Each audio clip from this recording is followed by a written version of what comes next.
শাহজালাল বিজ্ঞান ও প্রযুক্তি বিশ্ববিদ্যালয় প্রতিষ্ঠার পর থেকে মাত্র 6 বার অনুষ্ঠিত হয়েছে শাকসু নির্বাচন। সর্বশেষ নির্বাচনটি হয়েছিল 1997 সালে। দীর্ঘ সময়েও নির্বাচন না হওয়ায় শিক্ষার্থীদের যেন আক্ষেপের শেষ নেই। জুলাই গণ অভ্যুত্থানে অন্য বিশ্ববিদ্যালয়গুলোর মতো শাহজালাল বিজ্ঞান ও প্রযুক্তি বিশ্ববিদ্যালয়ের শিক্ষার্থীদের 9 দফা দাবির অন্যতম ছিল শাকসু নির্বাচন। গণতন্ত্র চর্চা, রাজনৈতিক সচেতনতা ও নেতৃত্ব বিকাশের লক্ষ্যে দ্রুততম সময়ের মধ্যে শাকসু নির্বাচনের দাবি তুলেন বিশ্ববিদ্যালয়ের সাধারণ শিক্ষার্থীরা।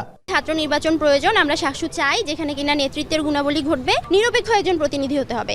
সেই জায়গা থেকে ছাত্রদের মধ্য থেকে ছাত্ররা প্রতিনিধি উঠে আসুক। ছাত্রদের অধিকারের লক্ষ্যে, ছাত্রদের অধিকার বাস্তবায়নের জন্য, ছাত্রদের যে নিয়মতান্ত্রিক অধিকার এবং তারা যে বিশ্ববিদ্যালয়ের সুষ্ঠু পরিবেশ বজায় রাখার জন্য ছাত্র সংসদ নির্বাচনই হতে পারে সবকিছুর একমাত্র সমাধান।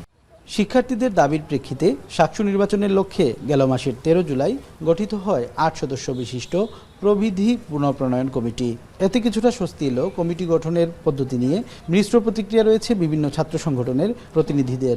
শাকসু নিয়ে এত কথাবার্তা হচ্ছে, তারা কখনো ছাত্রদলকে ইনভাইট করে নাই এবং তারা প্রশাসনের সাথে আলাদাভাবে বসে ওরা শাকসু নিয়ে কথা বলতেছে। তো এটা কি আসলে প্রশাসনের প্রশাসন কি কোনো একটা সংগঠনকে আলাদাভাবে পায়দটি দিচ্ছে কিনা, এটা ভাবার বিষয়। সবার প্রাণের দাবি যে শাকসু আবার নতুন করে গঠন হবে, এজন্য প্রশাসন আমরা দেখতে পেয়েছি গতকাল একটা কমিটি হয়েছে।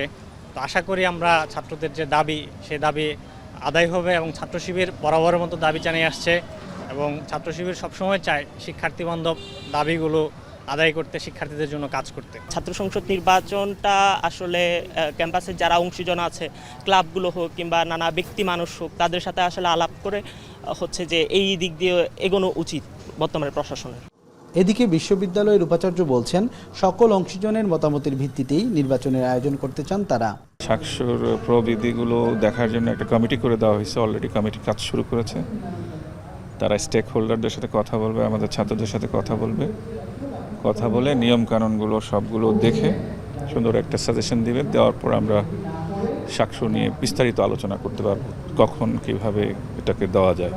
দীর্ঘদিনের অপেক্ষার অবসান ঘটিয়ে সুষ্ঠু ও অংশগ্রহণমূলক শাকসু নির্বাচনের মধ্য দিয়ে ক্যাম্পাস ফিরে পাবে তার নতুন নেতৃত্ব। আর গণতন্ত্র চর্চায় এক ধাপ এগিয়ে যাবে শাহজালাল বিজ্ঞান ও প্রযুক্তি বিশ্ববিদ্যালয়, এমনটাই প্রত্যাশা শিক্ষার্থীদের। সন্দীপন শুভ, এখন সিলেট।